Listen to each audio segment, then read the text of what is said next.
नमस्ते मित्रों, नमः शिवाय। स्वागत है आपका मेरे चैनल में। आज की कहानी एक राजा और एक तोते की है। तो आइए चलते हैं कहानी की तरफ। एक समय की बात है, किसी एक राज्य में हरिशंकर नाम का राजा राज करता था। उस राजा के 3 बेटे थे। उसकी ख्वाहिश थी कि वह अपने सबसे काबिल बेटे को राजगद्दी संभालने के लिए सौंपे, लेकिन वह इस बात को लेकर संशय में था कि तीनों में से वह अपना राजपाट किसे सौंपे। एक दिन राजा को एक तरकीब सूझी। उसने उसी समय अपने तीनों बेटों को बुलाया और कहा, बेटे, आज मैं तुम सबसे एक सवाल पूछता हूँ। अगर तुम लोगों के सामने एक गुनहगार खड़ा हो तो तुम उसके साथ क्या करोगे?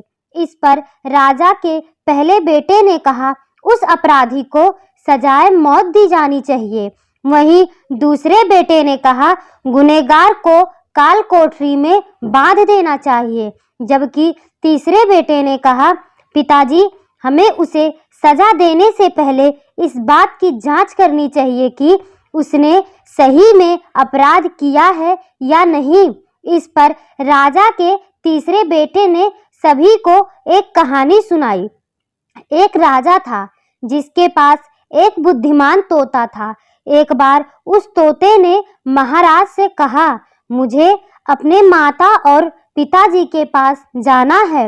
राजा ने उसकी बात नहीं मानी, लेकिन तोते ने हार नहीं मानी। वह लगातार महाराज से जिद करने लगा कि मुझे माता पिता के पास जाने दें। अंत में राजा ने तोते की बात मान ली और कहा, ठीक है, तुम अपने माता पिता से मिलकर आओ, लेकिन वहां ज्यादा दिन नहीं रुकना। राजा ने तोते को केवल 5 दिन की अनुमति दी और कहा, तुम 5 दिन में अपने परिवार वालों से मिलकर लौट आना। इसके बाद तोता 5 दिन के लिए अपने माता पिता के पास चला गया। छठे दिन जब वह राजा के पास लौट रहा था तो उसने सोचा कि क्यों ना वह महाराज के लिए कुछ उपहार ले जाए। फिर वह पर्वत की ओर निकल पड़ा। दरअसल वह महाराज के लिए अमृत फल लेना चाहता था। वहां पहुंचते पहुंचते रात हो गई। तोते ने पर्वत पर पहुंचकर फल तो ले लिया, लेकिन रात हो जाने के कारण वह आगे नहीं बढ़ पाया और वहीं रुक गया। उस रात जब तोता सो रहा था, तभी वहां एक सांप आया और उसने राजा के लिए गए अमृत फल को खाने लगा। सांप ने फल को खाया, इस कारण उस फल में जहर फैल गया था।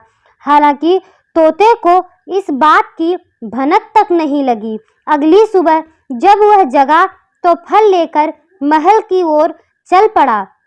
जब वह महल पहुंचा तो खुशी खुशी सीधे राजा के पास गया और कहा, महाराज, मैं आपके लिए यह अमृत फल लाया हूँ।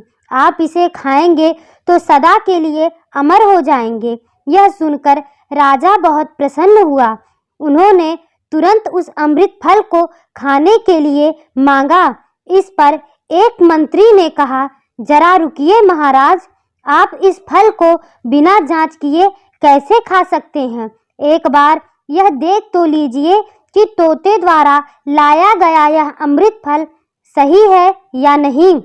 राजा उस मंत्री की बात से सहमत हुआ और कहा कि तुरंत इस फल को एक कुत्ते को खिलाया जाए। राजा का आदेश पाकर सैनिक ने फल का एक टुकड़ा कुत्ते को खिलाया। फल खाते ही कुत्ते की मौत हो गई। यह देखकर राजा गुस्से से आग बबूला हो गया। उसने क्रोध में आकर तलवार से तोते का सिर काट दिया, साथ ही फल को फेंकवा दिया। कुछ साल बाद ठीक उसी स्थान पर एक पौधा निकल आया। यह देख राजा को लगा कि उसी जहरीले फल का पौधा है। उसने सभी को आदेश दिया कि उस पेड़ का फल कोई नहीं खाएगा। कुछ दिन बाद एक वृद्ध व्यक्ति उस पेड़ के नीचे आराम करने के लिए रुका। उसे भूख भी काफी जोर से लगी थी। उसने उसी पेड़ से फल तोड़ा और खाने लगा। फल खाने के बाद वह बूढ़ा व्यक्ति एकदम जवान हो गया। राजा ने जब यह देखा तो वह आश्चर्यचकित रह गया। उसे समझ आ गया कि वह फल जहरीला नहीं था। उससे बहुत बड़ी गलती हो गई है। उसने बिना सच्चाई जाने तोते को मार दिया।